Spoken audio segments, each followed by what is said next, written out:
Good morning, everyone. Today we're checking out a brand new video from Popcross Studios, part 7 of the Summoner's Beast storyline. Let's hop in and begin. Previously on the Summoner's Beasts, one of the 7 treacherous Archon demons, Fantarel, had disguised herself for months in the dragon and fantastical monster-filled dimension of Beast Summoner Tayran Janavar. As the overseer of this world, he is meant to protect it, so when he learned of her presence, he was eager to get her out. She'd been living in a village called Seathiel, cloaked as a human sorceress by the name of Toralai. When Tayran found her, she revealed her desire to take control as the overseer of this world from him for herself, and challenged Tayran to a battle, in which they'd pick 5 of the greatest monsters they can each summon to face off against one another. Like, a really big Pokemon battle. The winner would take control of the dimension. Later, though, another Archon, Seiferimov, decided to invade Tayran's world herself, with the techno-organic demon virus she has used to overthrow and destroy many other worlds. Toralai, despite seemingly being an enemy, called on Tayran and his friends, all of whom have been actively working on tracking and defeating the various Archons, asking to help defeat Seiferimov. Their battle with her ended with Seiferimov near defeat, but then she threatened to flee and tell the other Archons of Toralai working with their enemies. To stop and assuage her sister, Toralai then took one of Tayran's friends, Astra, hostage, stating that Astra was the daughter of a woman who'd betrayed the Archons many millennia ago, Tarsa. The Archons had a standing agreement that whoever found out what had become of Tarsa would get to invade a dimension they all had their eyes on, M308, and Seiferimov in particular had desperately wanted to attack this world herself. Toralai had learned that Tarsa had been stripped of all her powers and was being held captive by Astra in a pocket dimension attached to the universe Astra was the overseer of. Toralai offered to take Seiferimov there and give her Tarsa on the condition that she not tell the other Archons of Toralai working with Tayran and his allies. Seiferimov agreed and went through a portal with Toralai and Astra as a hostage, but Tayran was able to leap through at the last minute, unsure if Toralai had allowed him to do this and was actually double-crossing her Archon sister. Now, it's time to find out. Man, this is one badass story. And but either way, it started off as just basic Pokemon. I rolled across the stone ground as the portal closed behind me. I sprang quickly to my feet, hoping for any chance I'd moved quietly enough that I'd not been noticed. That hope was quickly squashed. Seiferimov immediately whipped around and snatched me by the neck in one of her mechanical tentacles, raising me into the air. I reached to use my Overseer runes, but she snatched each of my arms in 2 of her other claws, pulling them away from each other. A poor decision, Overseer. The Reaper and your little pets aren't here to save you now. Her 4th tentacle shifted into a rapidly spinning round blade, and she inched it towards my forehead. Astra was still bound in grass and vines, hovering next to Toralai, and could do nothing to help. I really needed to be right about Toralai's deception. "Don't harm him, Seiferimov. I need him alive," Toralai stuttered. Seiferimov whipped her head angrily towards her. Oh, really? And why ever would that be, sister? Toralai... Simple. We made a bet and we still got a duel. I hesitated a moment, then finally said, "I'm going to take his Overseer abilities for myself." I was surprised she'd willingly admitted that. Sai slammed me into a stone wall of the crimson cavernous tunnel we were all in. You're just full of treachery today, aren't you? You're planning to lock all us other Archons out of that world so you can just have it for yourself, is that it? Why else would you need the Overseer's powers, She took a sharp inhale, then said, "So what if I am? It just means I'll be staying out of your way. You can have all the other fantastical realms in the multiverse for yourself. So keep quiet about this too, or you don't get Tarsa, and no M308 for you." I sensed the slightest bit of fear in her tone, and if I detected it, Seiferimov certainly did as well. I looked over at Astra, whose face was mostly uncovered from her bonds. I noticed that she was ever so slightly shifting. Her arms seemed like they were behind her, beneath all the tangled greenery, and she was moving them around. I caught the faint glow of her Overseer runes moving as well. But what was she doing? Finally, after staring down her sister, Seiferimov said, Fine, but know that you're dead either way. Even if you do take this Overseer's abilities and lock us all out of his world, that won't keep the Reaper away. And even if she doesn't get you, Eldrorok will eventually find a way in. And you know he Eldrora? won't make your death slow. You'll be wishing the Reaper had got to you first. Toralei just nodded slightly. So, put him down then. Cypheramov yanked me off the wall, spun me around in front of her, and released my neck, but kept me held by my arms in the air. No, I won't hurt him, but he's sticking with me as a little insurance policy to make sure you don't try anything stupid. She pushed both my wrists together so that she could hold me up by one tentacle. Fine. Toralei then turned to Astra. Alright now, tell us which way to Tarsa. Astra smirked. You know, I usually don't let someone tell me what to do or tie me up like this until at least the third date. The bonds tightened around her and she winced. Why did I think a joke like that was coming? I could feel that coming from a mile away. No games, Astra. Point us to Tarsa or the vines keep squeezing till your pretty face goes purple. You promise? They tightened more and Astra said, Alright, fine. This tunnel behind me. Immediately, the vines loosened. It infuriated me seeing her hurt Astra, but something still felt to be in my favor. I noticed that the vines around Astra's lower back, where it seemed her arms were fidgeting, hadn't tightened. If Astra was doing something with her Overseer runes that could help us, maybe Toralei was in on it too. Some kind of She trap? had just saved my life, but that could have been solely because she Betrayal? did genuinely need me alive for her plan to go forth. If I died with the Overseer energy of my world within me, it would vanish and she would never have it. I did now feel that I truly wanted to trust her, but couldn't commit to it yet. We walked in silence for only a few minutes, or more accurately, the Archons walked and Astra and I were carried. The tunnels of this cavernous realm were all shades of red and orange, and after a moment of walking, we were guided by a stream of surprisingly cool magma flowing slowly along a small trench on either side of us. Eventually, we emerged into a large cavernous room. Sounds like a cool location. Magma from the various other tunnels met and circled the space, in the center of which was a broken-down stone throne. There were some out-of-place looking modern amenities, likely from a more technologically evolved world than my own, such as a desk, a thin mattress mounted on a stone slab, a weathered chair, and a fair number of torn, burnt, and tattered books. From the covers that were still legible, they seemed to be like some I'd seen in my ally Sterling's office, ones on personal development and becoming a more compassionate human being. Oh! Clearly, from their state, the prisoner was not interested in them.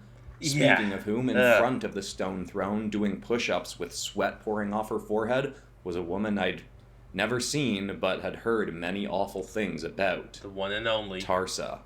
Her eyes darted towards us very briefly, but she did not stop her exercise. Well, it's about time you brought me some interesting visitors, daughter. If I have to see that grinning Boy Scout or the self-righteous Reaper one more time, I may have to drown myself in magma. Cypheramov and even Toralei. No, Axel, serious question. Can you even drown in magma?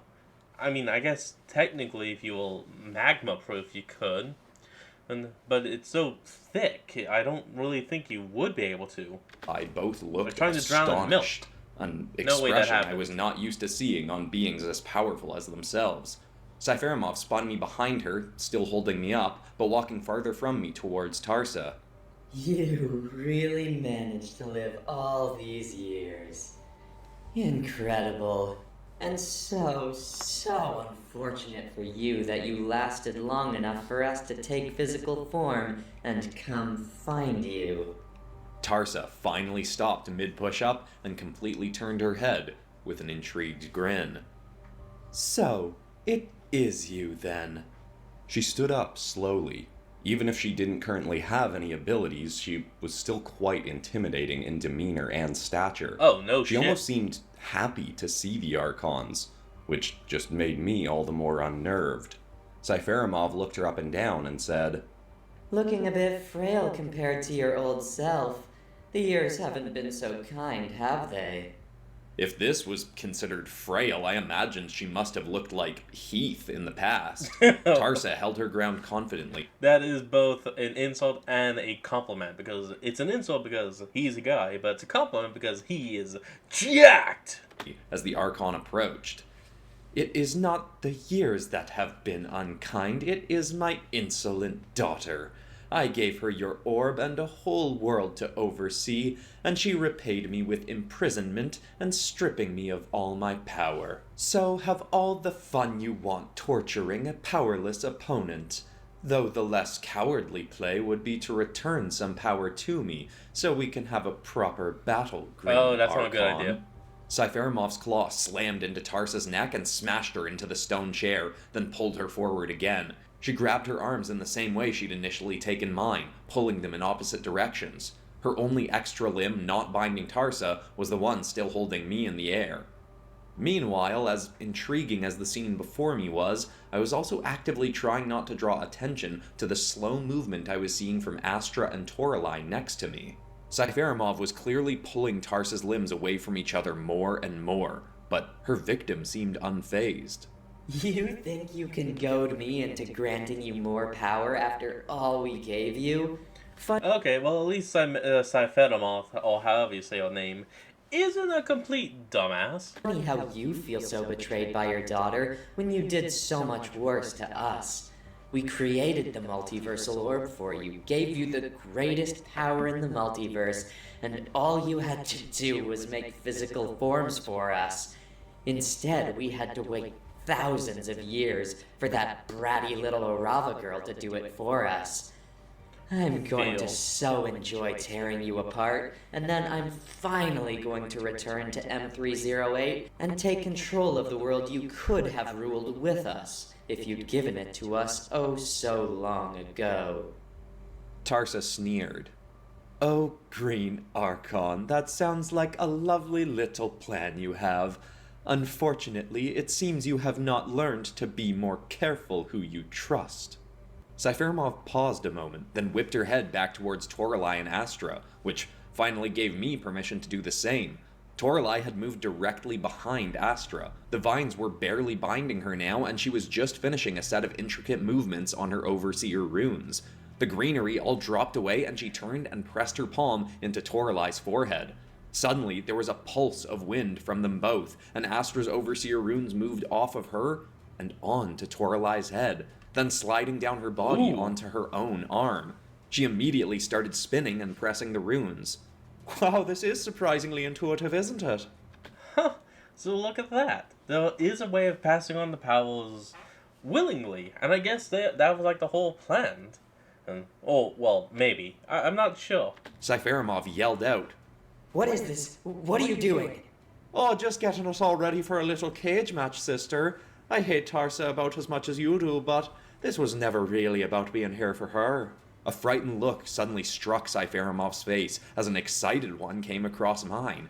Cypheramov dropped me and spun one of her claws in a circle in front of her, starting the creation of a round green portal. It sparked into existence quickly, but just before she could step through, Toralei finished her rune activation, and Cypheramov's portal vanished. She spun her tentacle again and again, but it was no use. Her escape portal was not appearing. I leapt closer to Toralei and Astra. It's time to kill her. Who was now free and stretching out her arms proudly. How long did you two have this planned? What exactly was the plan? I asked eagerly. Astra Finally, okay, we're going to be told the plan, because even I have no idea what the hell is going on. rolled her neck. Oh, I wouldn't exactly call it a plan, per se, just a vague idea we talked about when we were getting friendly back at the Sharp Tank. I have a hard time trying not to impress a pretty face, so I may have let slip that I had Tarsa locked up here, and that if we lured Cypheramov in here and I gave Toralei my Overseer runes temporarily, she could lock her in. Now the only person that can get in or out of here is our lovely leader, the Reaper. Toralei turned Yes! to me. So, Terran, how about you give Alexis a call and get her in here to help us finish off Cypheramov? Get her permanently off both of our backs. I smiled widely at her. You got it. Absolutely, but why did you leave me able to come here too? What benefit was I in this plan? Astra could just as easily call Alexis in. She rocked her head back and forth a moment, then said, Well, I just didn't want you thinking I'd betrayed you. I figured you'd be smart enough to put the pieces together. Plus, you being here kept Cypheramov distracted from what Astra was doing under all those vines. And of course you can help us in this fight now. Might take all of us to defeat Sai. She's not exactly one of my weaker siblings. Oh My no, heart C is a rose bit as all stronger. of my trust in Toralei was suddenly feeling so validated.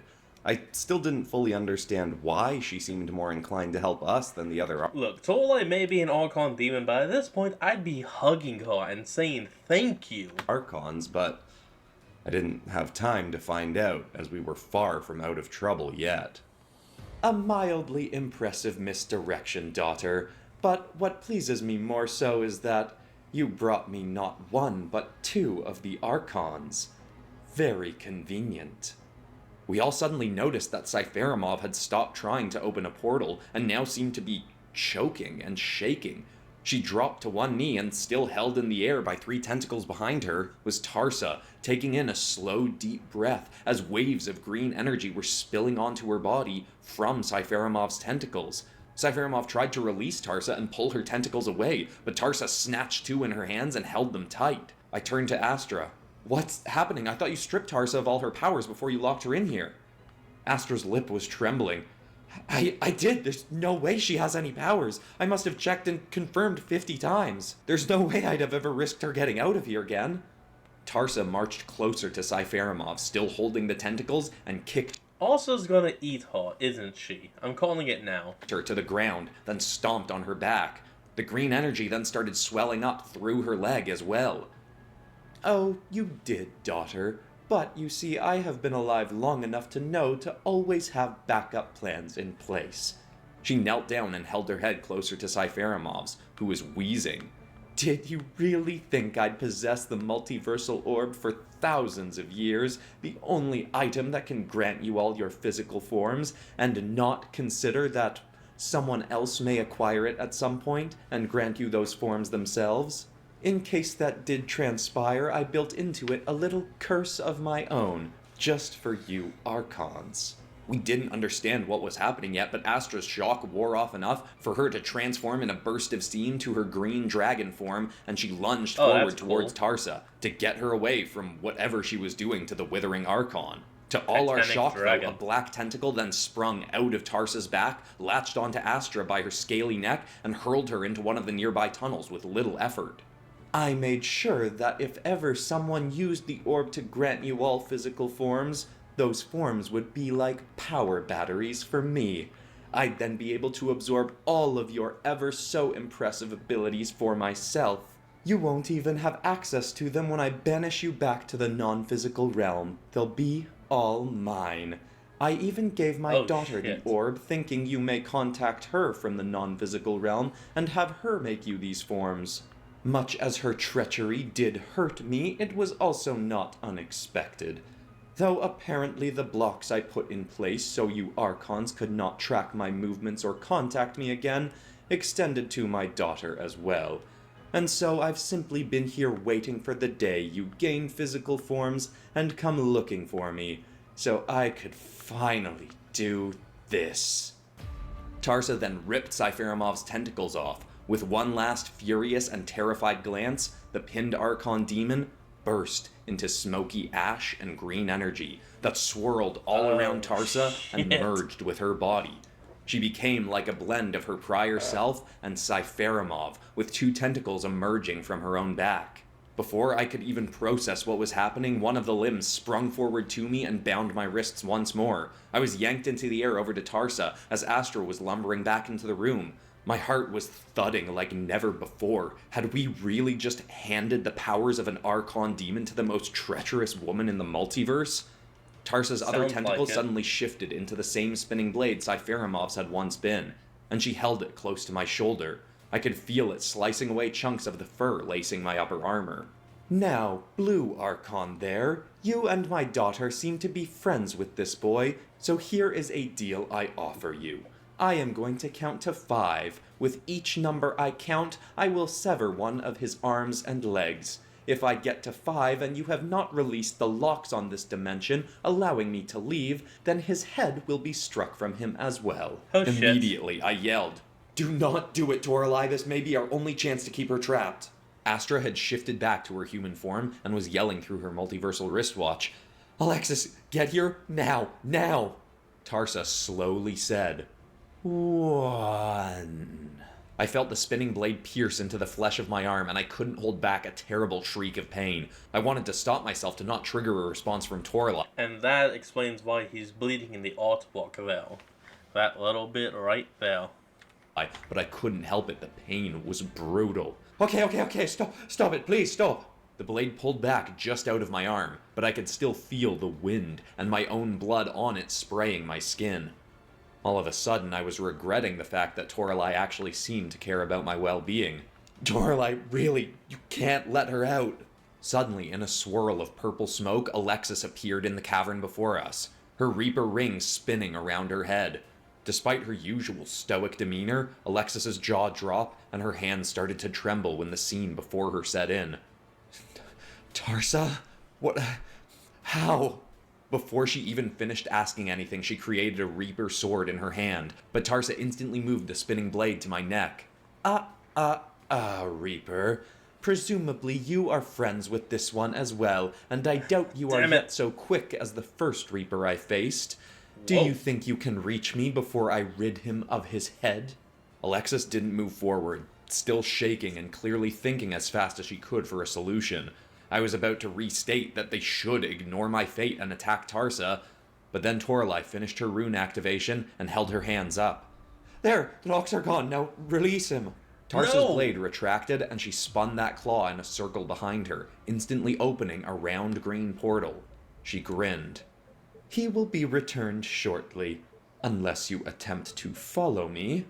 I'll seek you out for your abilities at a later date, Blue Archon, when the Reaper is not so readily available. Feel free to inform the others that they'll be mine soon as well. Tarsa stepped backwards through the portal, pulling me through as well. Then it closed.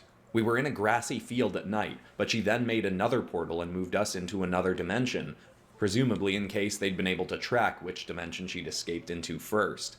She tossed me to the ground in what looked as though it were once a city, like the one I'd recently visited with Astra and Benny to find my beast summoned Panchakuta.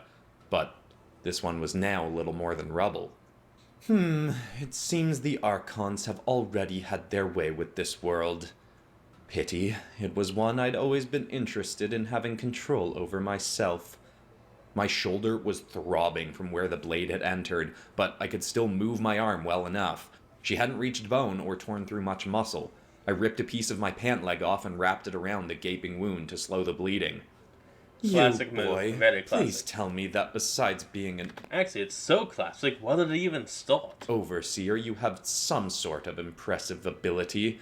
I'd like to test out these new gifts and see just what they can do. I will in no way aid you in testing your stolen powers. Instead, I think I'll just call Alexis, tell her where we are, and even if you kill me, at least the Reaper can come finish you off. She shook her head with a smirk. Quite confident in her abilities, are you? And oh so brave of you, but how about this then? As I am aware from tales my daughter has begrudgingly told me, you and your little friend still operate out of what was once the Agency of Supernatural Protection in Dimension A016. None of those allies are nearly as powerful as the Reaper, and she herself only gained those abilities recently, correct? So how about I transport myself there and slaughter as many of your little friends as possible before you can alert the Reaper to where I am? How many do you think I could get through before she makes even a scratch on my flesh? 5? 7? 10? I paused, wanting to believe that Alexis could get to her instantly and finish her off. But even still, Alexis hadn't been able to face Cypheramov on her own, and for all I knew, Tarsa may be even more adept with these powers that she'd just gained. The Archons had only been in physical forms for a few months, while Tarsa had possessed the multiversal orb in physical form for thousands of years.